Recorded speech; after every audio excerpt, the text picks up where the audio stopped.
અમદાવાદની 400 વર્ષ જૂની હસ્તકલા માતાની પછેડીએ આજે વૈશ્વિક ઓળખ પ્રાપ્ત કરી છે।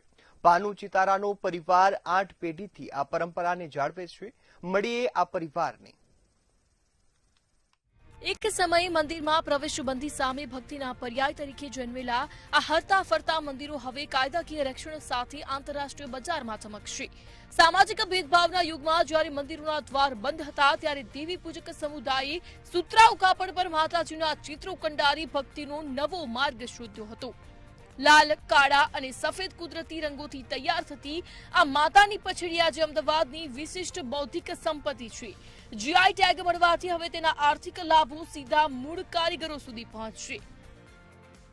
લેવલ બી મળેલો છે અને અત્યારે 2023 પદ્મશ્રી મળ્યો અને હવે જીઆઈ ટેગ બી મળી ગયો એટલે અમારે રોજી રોટીનો કોઈ ઉદ્ધાર થયો છે અને આગળ હજુ અમને અમારી જનરેશનને બી કંઈ આગળ મોકો મળશે। અહીંયા ગુજરાતમાં જે લોકો છે એ માનવાવાળા છે દેવી દેવતાઓમાં, તો નવરાત્રિમાં જે માતાજીની પૂજા પાઠ કર્યું હોય ત્યારે અમારા વડવાઓએ માતાની પછડીની ઉત્પત્તિ કરી હતી, તો એ ગમે ત્યાં સારી જગ્યાએ લગાવી ને પૂજા પાઠ કરીને રાખતા, એ રીતે માતાની પછડીની ઉત્પત્તિ થઈ હતી। એક મોબાઈલ ટેમ્પલ તરીકે પણ ઓળખાય છે માતાની પછડી। લોખંડનો કાટ, ગોળ અને મજીઠના મૂળ જેવા કુદરતી તત્વોમાંથી તૈયાર થતા રંગો એ આ કળાની મુખ્ય વિશેષતા છે।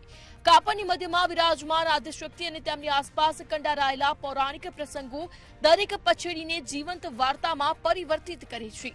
વિયેના અને ઓસ્ટ્રેલિયાના મ્યુઝિયમ સુધી પહોંચેલી આ વિરાસતને હવે હસ્તકલા વિભાગ દ્વારા આધુનિક માર્કેટિંગ અને સ્કિલ અપગ્રેડેશનના નવા આયામ મળી રહ્યા છે।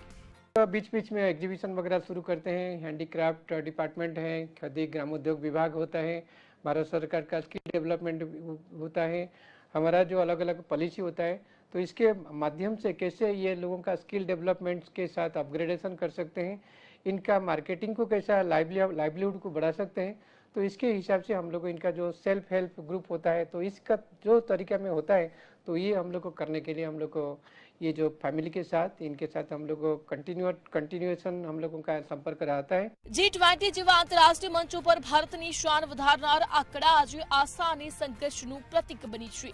અંદાજે 80 જેટલા પરિવારો દ્વારા સચવાયેલો આ ઐતિહાસિક વારસો આવનારી પેઢીઓ માટે પ્રેરણારૂપ બનશે। માતાની પછડી હવે માત્ર કાપડ નથી પરંતુ ગુજરાતની અસ્મિતા અને શ્રમિકોની અજોડ મહેનતનું પ્રમાણ છે। બ્યુરો રિપોર્ટ, મંતવ્ય ન્યૂઝ।